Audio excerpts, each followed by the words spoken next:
This is William Jones making videos about leaving religion. The purpose of the videos is to get you to think, turn your brains on and think, and use logic and use reason and realize that religion is fake. Well, I know it's been a while since I've done a video, and a whole lot has happened in my life since the last time I did a video. Today is June 28th, 2021. A whole lot has happened, and even the living situation in my house has changed, which is why I've been shooting this video in my bedroom.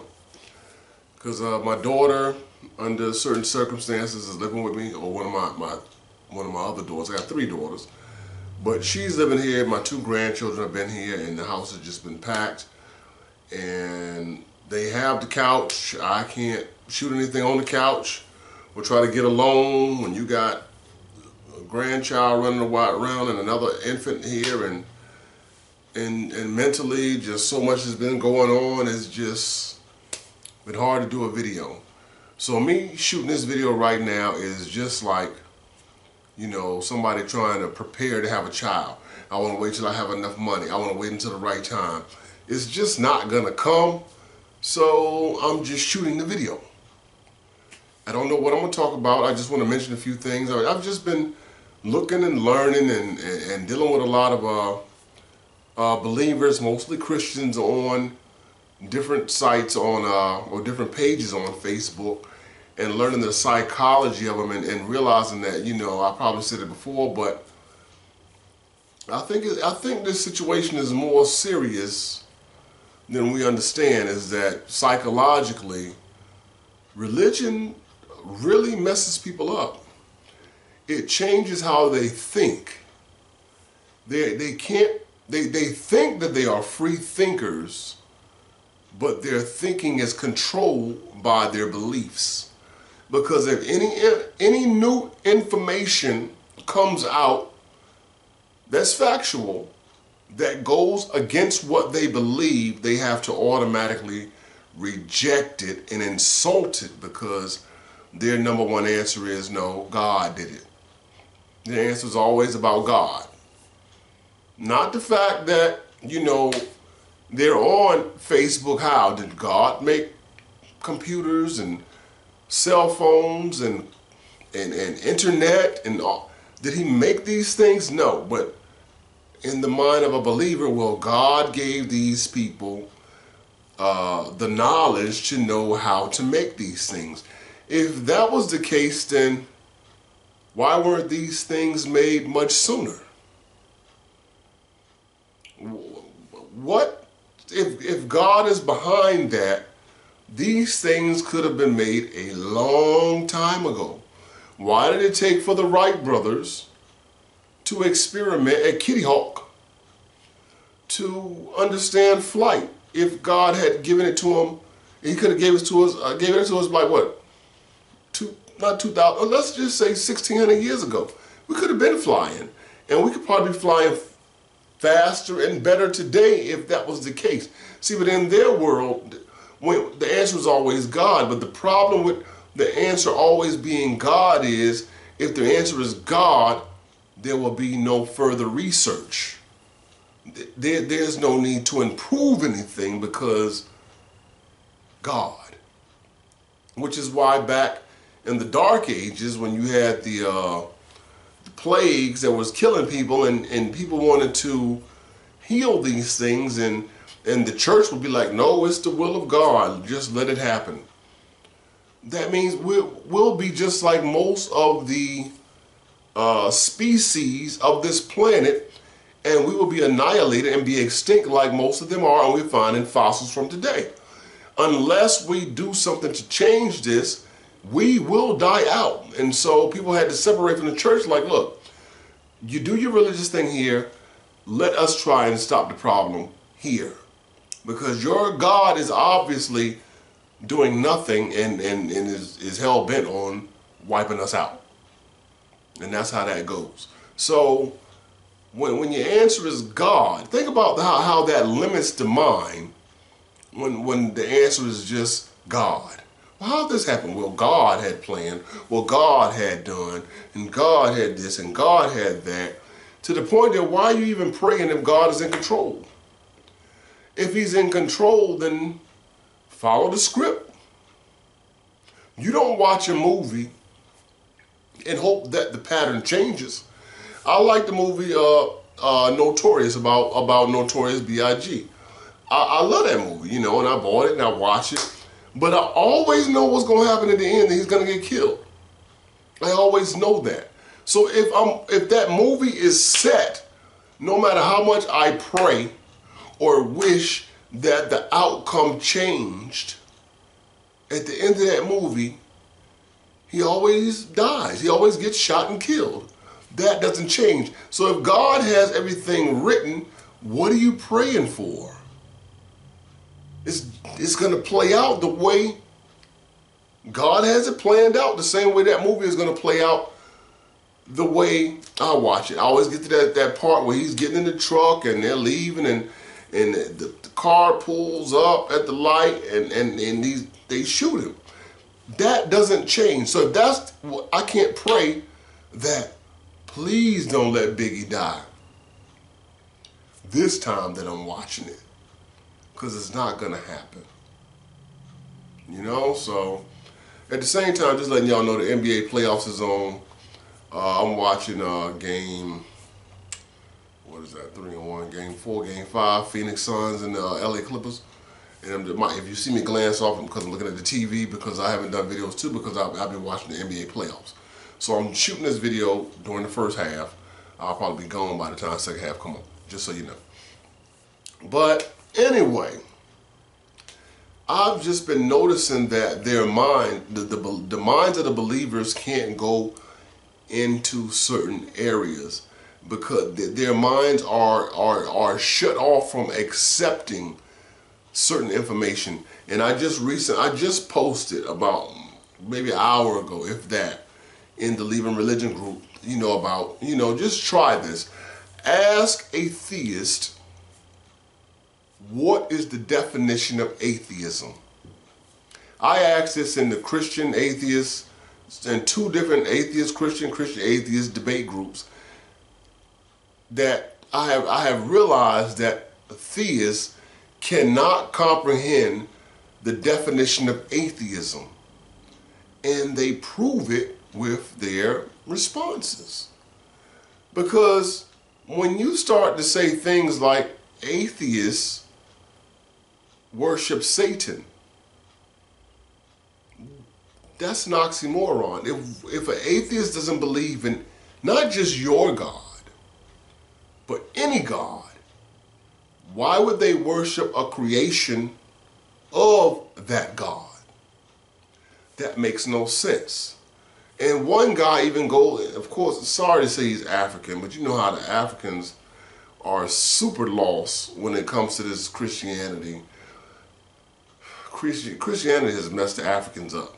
I mean, they have lost so much because they are in belief, while those who are selling them the belief are taking their diamonds and their coal and their coltan, right, and their oil, and while they're being raped of their resources, they're sitting around worshiping Jesus. China is moving in on Africa, buying up stuff, and here they are, shall I say, worrying about Jesus. The people who taking your stuff ain't worshiping Jesus.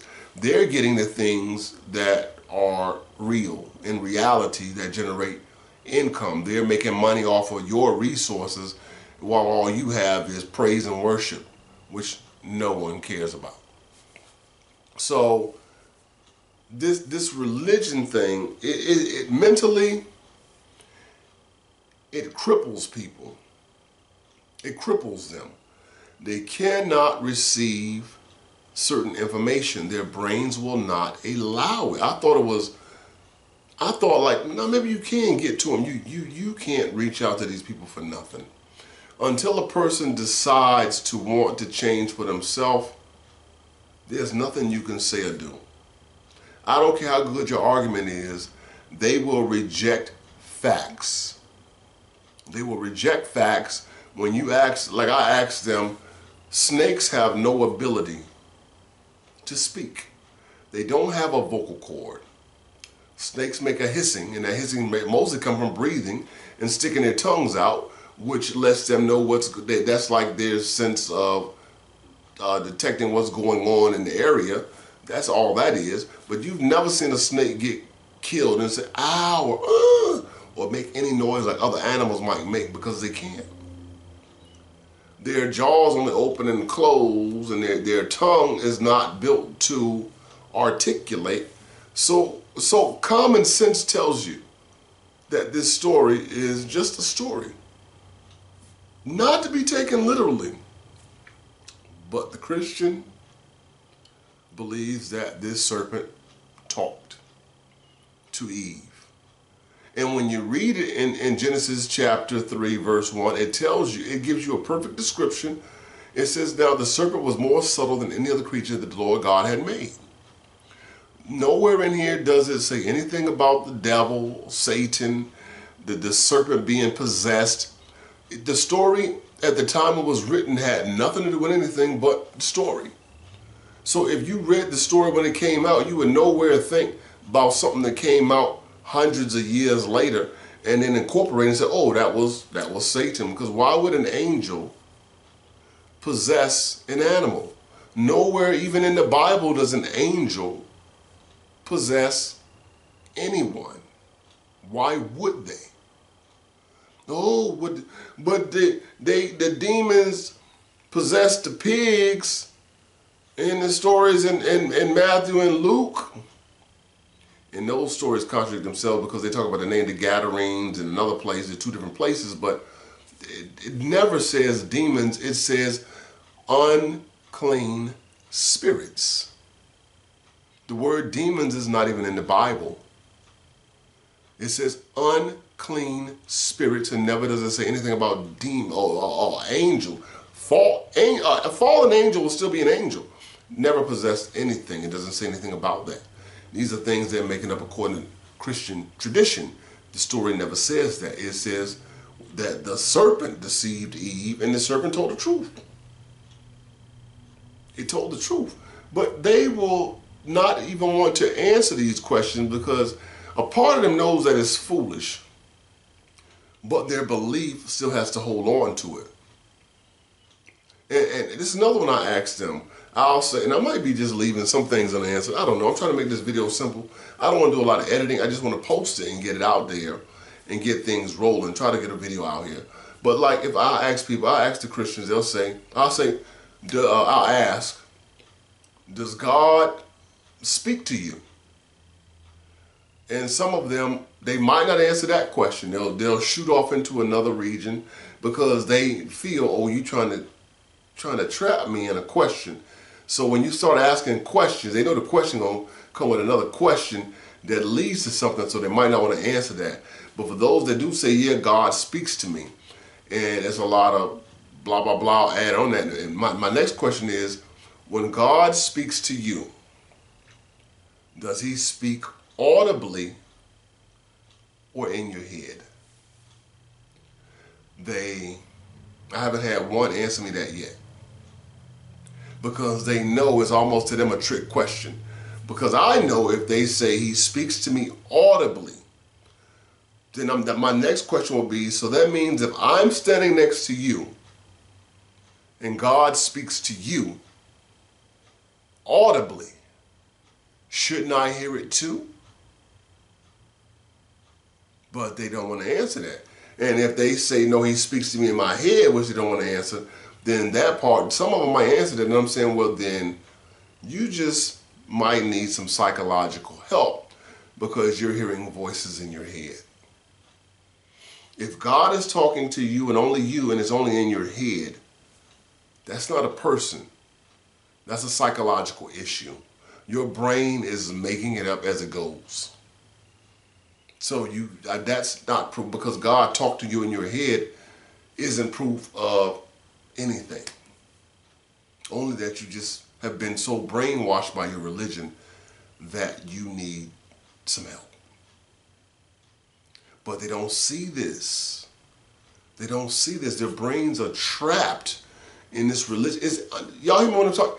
It's so serious that China shutting down Christianity in their country because China is like, the time that they are wasting with religion, with something that's not real, could be time used in advancement of China. Your religion is not advancing anything. It never helps anything, and China knows that. So to the Christians, and maybe those who even wrote the book, knew that maybe one day people will catch on to our con and try to stop it. So you put in things about how in latter days you'll be persecuted, and the minds of those other ones, they're blinded by Satan, and so on and so forth. These things are put in place to keep the entrapped trapped. The fool has said in his heart there is no God. All of these things, even when Jesus telling Peter, put your finger in the hole in my side, touch it and feel it is real, and not Peter, Thomas, they call doubting Thomas, common sense Thomas, because dead people don't come back from the grave. And Thomas put his finger in his hole and says, oh, my Lord and my God. And then Jesus says to him, the serious con, Thomas, you believed, which he didn't believe, he knew. Why would you say believed when if he did it, then he wouldn't believe it? He knows it. You don't believe something that you know. If it was you and he put his finger, he saw the prints in your hands and the piercing in your side and put a finger in, he would know. He wouldn't believe. But Jesus goes on to say, Thomas, see, you believe because you saw. But blessed are those who believe and have not seen. Because none of y'all are going to see this because it didn't happen. It only happened in that story, in that line. It didn't happen. That's the con. So they put these cons in there to trap these people into these stories that they can't prove. And if you try to show them facts, Christians they will not acknowledge facts. They have a smartphone. They won't Google anything.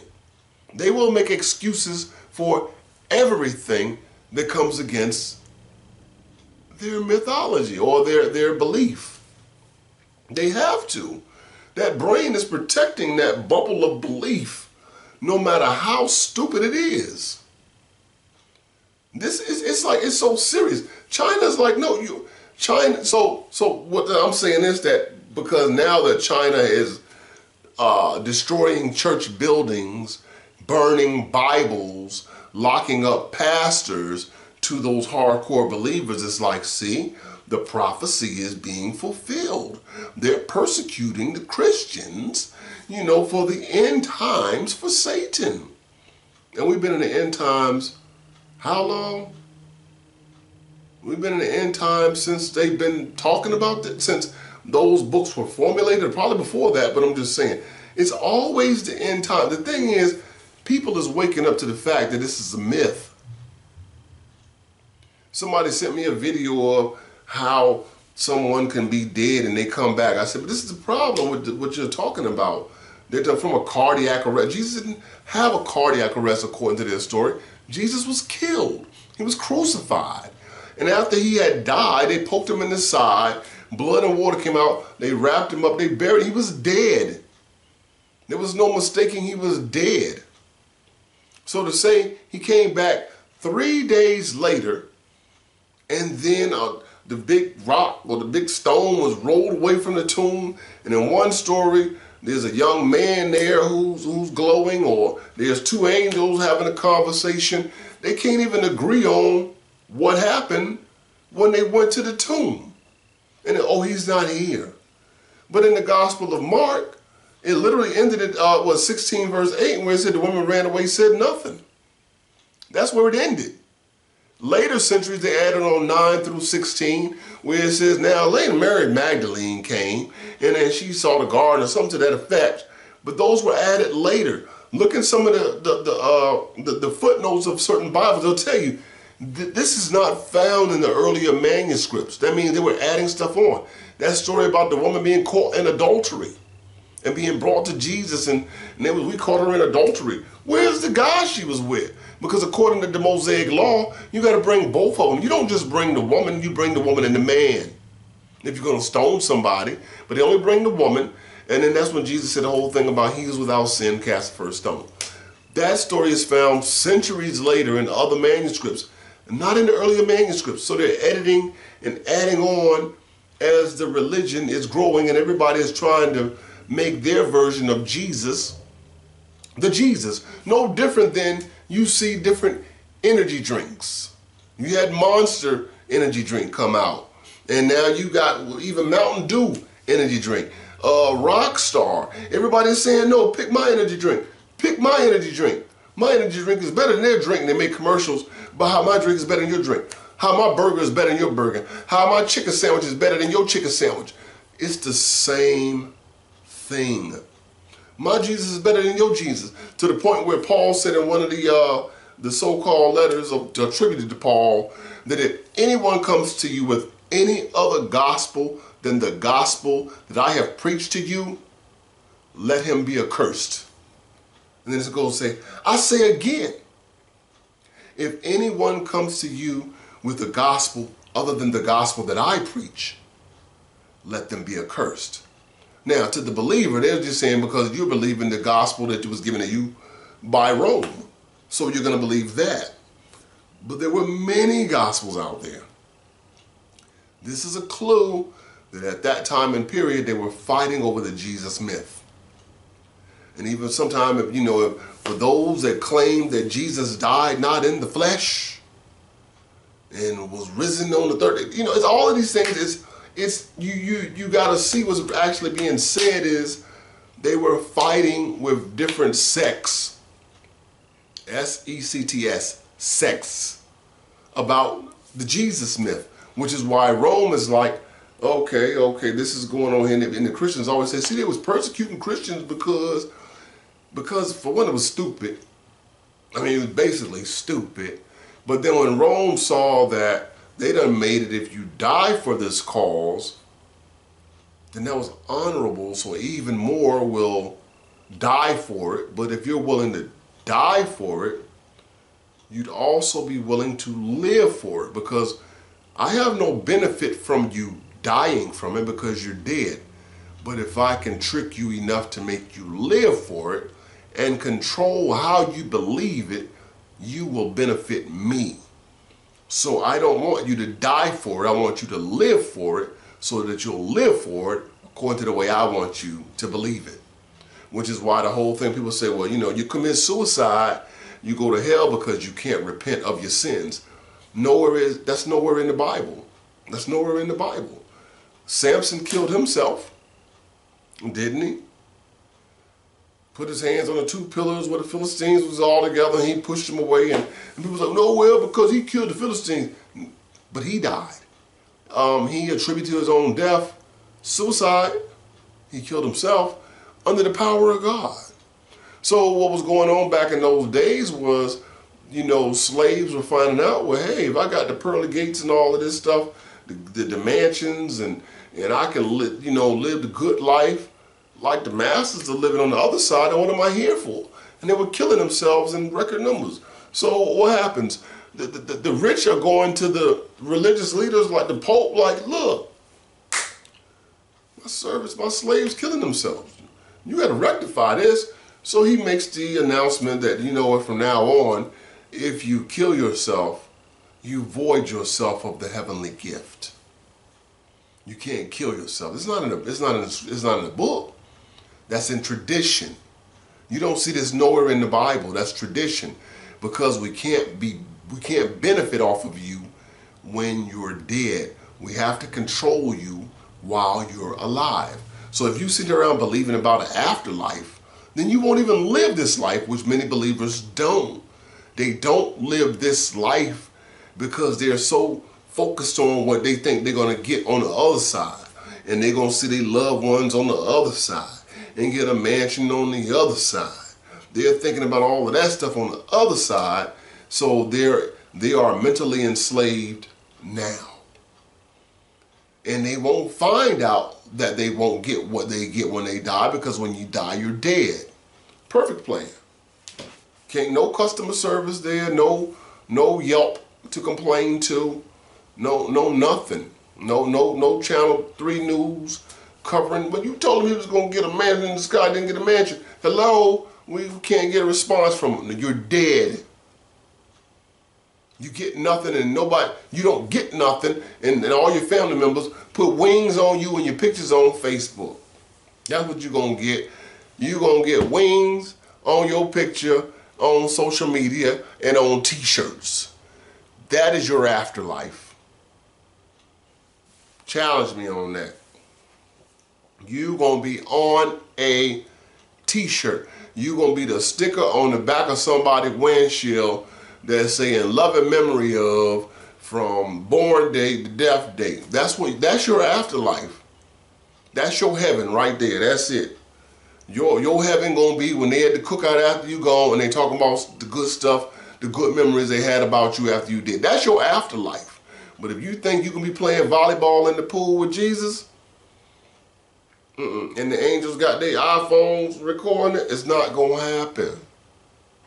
When you're dead, you're dead. Old Testament say that the dead know nothing about nothing. The dead don't know anything. They dead. But then the New Testament about, oh, you know, eternal punishment and you'll be suffering.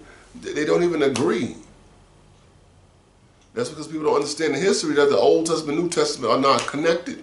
They wrote the New Testament based on some of the pieces of the Old Testament to steal Judaism away from the Jews and use it to not only, if it controlled these Jews, how many more people could it control? If you had a super drug and you found out this drug was controlling all the people in this one region, you're a drug dealer, it's a new drug, and the drug is controlling the people only in this region because it's only sold and kept in this region. What would that drug dealer do with that drug? He's going to take that drug and mass distribute that drug everywhere. And that's all Rome did, was they took the Old Testament writings from the Jews after the Jewish-Roman War that lasted from about, what, 80, from CE 68 about, what, 70 or 72, when the temple was destroyed as Jesus supposedly prophesied, which was written after the fact that they wrote it after it was destroyed and backdated it like it was prophecy. But during that war, when they found out that those Jews had no statues of gods, but they worshiped those scriptures, then the Caesars took it. And they had their people read these books and find out what controlled these people so much to fight against us, Rome, and you even won some battles. But what controlled you so much? And they found out what it was. They believed this stuff that much. So what do? You destroy all the other stuff. They took the Old Testament, wrote things from the New Testament, talking about scriptures even like the one where a virgin shall conceive and have a child and all of that. This is a sign. Right. But if you read, but nobody had access to these things back then. They couldn't even read. They were poor. Everything is read to you. You have no access. You can't go to the library and see this stuff. You gather together and somebody reads it to you. So they could easily steal passages out of the Old Testament and twist and take them all out of context, as the Christians say. They don't realize that their own stuff being taken out of context, and then they flip it, and it's prophesied here and it's prophesied there, and they use it from the Old Testament, and they say, see, it was connected here. But the one where it says that about Jesus, about they went and hid in Egypt, then they came back and moved to Nazareth, so the scripture would be fulfilled that he be called a Nazarene. That passage, that fulfillment is nowhere, or that prophecy is nowhere in that Old Testament. Nowhere. But tell that lie long enough, it becomes truth to the believers. Tell the lie long enough, it becomes truth to the believers. You can get them to believe anything and defend it without even reading the whole Bible. That's how it goes. Let me say this while I'm thinking about it. I look at Shaka Amo's videos, and the brother is, I mean, He's cream of the crop, top notch in my book. No doubt. What does this thing say? Okay. I'm about to end this video. I don't know if it's acting up. I don't know. But anyway, Shaka Amos will go toe-to-toe with these apologists. And remember, the apologists are just Christian liars making up things that didn't happen in some alternate universe and bringing it over here like that's what happened. And because some 3rd century bishop said something, that makes third and fourth. So they did something 300 CE and 400 CE. They said something that makes what happened back in 30 CE real. You wasn't even born. Come on now. I don't know anything about what happened in the 1800s. I can't attest to that stuff, right? But they figure because they say that, oh, now that makes it real, right? But Shaka Amos can go back to back with those guys and go against their information. He doesn't. I'm saying, but he's good at it. He's great at it. He's one of the top tiers. Don't get it twisted. I personally couldn't do it because I don't know that information. And 2, I can't deal with people who quote what God said without ever proving God. We're not going to have some extended conversation when you're quoting God but have not proved said God. So God said it. Can you establish the person before you establish the quote? You can't establish God outside of the Bible. So establish the person, then you can go ahead and quote what they said. Establish the attributes he's supposed to have, all the power he has, that he did create everything and these things are true, and then maybe we can go from there. But until then, no, I can't go for it. I can't. So I'm gonna end this video right here because I don't know what's going on with my audio with my disc, and I'll find out, see what's going on. But I will hit y'all back with another video when I get a chance. I might even extend this one. Who knows? I don't know. We'll see. I'm just going to keep it simple. You got a video. I'm going to put this out there. And I will see y'all shortly. And y'all take care out there. Peace.